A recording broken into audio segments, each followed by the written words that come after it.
Yep, the European special got me. I mean, hey, I've been talking bear smack about the deck for ages, and for a pretty good reason. I'm Canadian, and this deck does not exist in my country or my continent, actually. As a matter of fact, this deck only exists in Europe, that's all. So, yeah, I went at the top 4 with absolutely no idea what I was facing off against, except for the fact that I was playing against a bunch of board breakers. By the way, I went into day 1 with 0 hours of sleep, and day 2 with only 3 hours of sleep, and also no food, no water during either day. Anyways, before the match started, I was told that our top 4 was the feature match, which was perfect for me because that's always something that I wanted. Alright, so the match begins. I win the dice roll, I go first, and I win in 2 seconds because I had an engraver and 4 non-engine cards. The commentators were pretty surprised at the fact that I played very fast, but it made sense considering I only had 1 engine card. Not to mention that I'm pretty sure I had a slow play warning before, and also I just don't really want to go into time overall. You should know this already, but I don't play any time cards, and I don't like abusing time rules overall. As a matter of fact, I didn't really go into time a single time in the YCS except once, but we started game 3 with 20 minutes left on the clock. So it's not that either of us played slow, it's just that the game was so grindy, so back and forth that it just overall ended in time.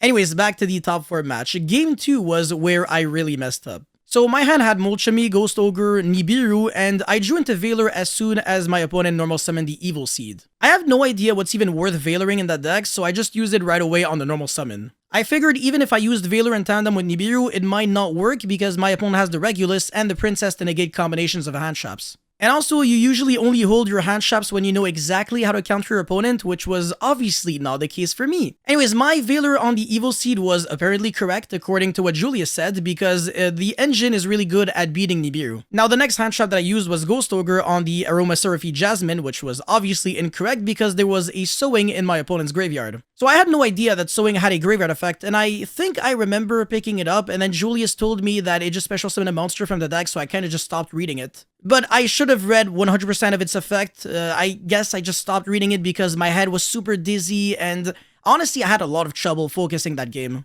Again, this is what 3 hours of sleep, no food, no water, and just being very tired can do to you. Read your cards. Yeah, okay, so obviously the Ghost Ogre was a complete waste, and the Nibiru didn't really do much of anything because the Regulus was summoned very early. But either way, I should have held my Nibiru for the very end because Julius did summon the Mudan as well as, I think it was like the Snowdrop or something. So I did get 1 extra draw, and maybe it could have been Valor or Imperm, which I would have been able to use in tandem with Nibiru to break the full board. So yeah. 3 hand traps, 3 mistakes. That's really bad. Only one of them really mattered, the Ghost Ogre, which was a complete waste. I should have still played much better. Now, game 3, very little happened, so there is no point going over it, but I'm still gonna cover it because people have the wrong idea of what happened. So people on the internet seems to believe that Evenly Matched was the card that beat me, when in reality it really wasn't. The card that actually destroyed me was Dark Ruler, because I think I did a very good job beating the Evenly by destroying the Unchained Soul of Rage and whatever Yubel monster, so that my Unchained Soul of Rage could recycle back the Sharvara, which at any moment can destroy the Caesar to trigger the Yama to revive back the Unchained Soul of Rage, so that even if my Caesar gets Dark Rulered,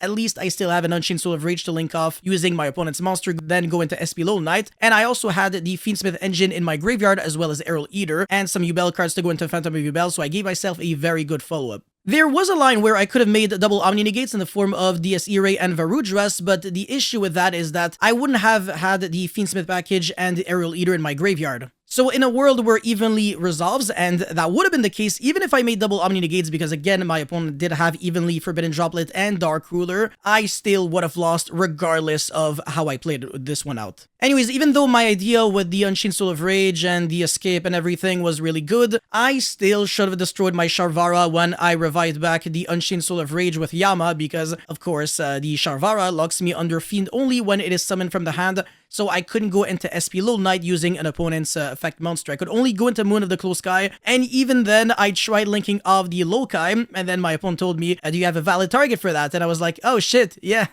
I kind of forgot that Loci was a normal monster and not an effect monster. So yeah, I'm really stupid, and yeah, I'm really stupid. Didn't matter though, because Julius had Forbidden Droplet for the Unchained Soul of Rage, so I was destined for failure. So my end board was really good at guaranteeing me a follow-up by not wasting all of my resources to go into DSE Ray, because that's really greedy. I mean, it requires all of your Fiendsmith cards. It's really hard to summon, and also no Aerial Eater and all of that, so at least I was guaranteeing myself a recovery play in case I did lose out evenly. The issue again was the other board breakers that were after, and also the fact that Julius's hand was insanity. The only true misplay I have made, and I really do regret, was not going into Moon and then into Necroker Princess to draw one card off of the Luri discard for the opening. That at least kind of could have changed something, because there was a world in which I could have drawn Ash off of the Necroquip, and then that would have been able to negate the unexpected die, and then the only thing that my opponent really has would have been, you know, the Regulus, which isn't good enough. My hand game 3 was